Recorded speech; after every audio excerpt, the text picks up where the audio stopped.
യുഎഇയിലെ ഏറ്റവും വലിയ തേൻ ഉത്സവത്തിന് അതിർത്തി ഗ്രാമമായ ഹത്തയിൽ തുടക്കമായി.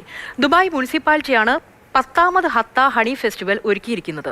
ഈ മാസം അവസാനം വരെ നീണ്ടു നിൽക്കുന്ന മേളയിൽ തേനും തേനീച്ച കൃഷിയുടെ രീതികളുമാണ് സ്വദേശി കർഷകർ പരിചയപ്പെടുത്തുന്നത്.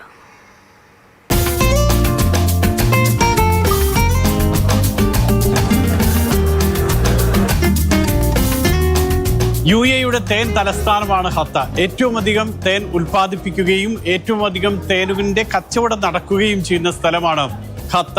ഇവിടെയാണ് ഇപ്പോൾ ദുബായ് മുനിസിപ്പാലിറ്റി സംഘടിപ്പിക്കുന്ന ഹത്ത ഹണി ഫെസ്റ്റിവൽ നടക്കുന്നത്. 5 ദിവസത്തെ ഹണി ഫെസ്റ്റിവലാണ് ഈ ഹത്ത ഹാളിൽ നടന്നുകൊണ്ടിരിക്കുന്നത്.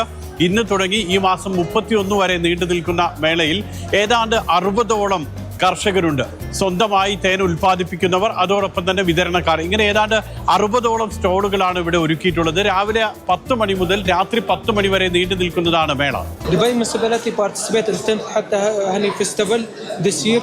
We provide a provision of rapid tests new in the market, like testing the quality of the honey.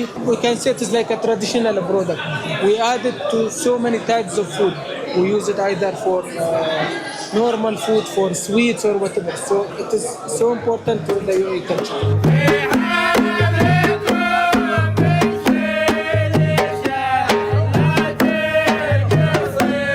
ഹത്ത ഹണി ഫെസ്റ്റിവലിലേക്കുള്ള പ്രവേശനം സൗജന്യമാണ്. സ്വദേശികൾക്ക് ഏറ്റവും പ്രിയപ്പെട്ടതാണ് സിദർ തേൻ, അതേപോലെ തന്നെ ഗാഫ്, പിന്നീട് മാൻഗ്രോവ് ഹണി, ഇങ്ങനെ പല വിഭാഗത്തിലുള്ള ഹണിയുണ്ട്.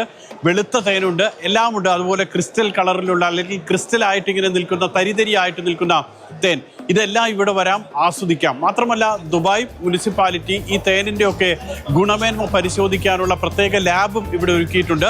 3 മിനിറ്റ് കൊണ്ട് തേനിൻ്റെ ഗുണമേന്മ പരിശോധിച്ച് നമുക്ക് അതിൻ്റെ റിസൾട്ട് ലഭിക്കും. അപ്പോൾ വാങ്ങുന്ന തേനിൽ എന്തെങ്കിലും സംശയമുണ്ടെങ്കിൽ ഇവിടുന്ന് പരിശോധിച്ച് അതിൻ്റെ ഗുണമേന്മ ഉറപ്പുവരുത്തിയതിന് ശേഷം മാത്രം നമുക്ക് ഇവിടുന്ന് പോകാം. ഓരോ ദിവസവും ടൺ കണക്കിന് തേനാണ് ഇവിടെ വിൽക്കുന്നത്. ഹത്തയിൽ നിന്നും മുഷീർ കൊടിയിലിനൊപ്പം സുരേഷ് വെളിമുറ്റം, മാതൃഭൂമി ന്യൂസ്.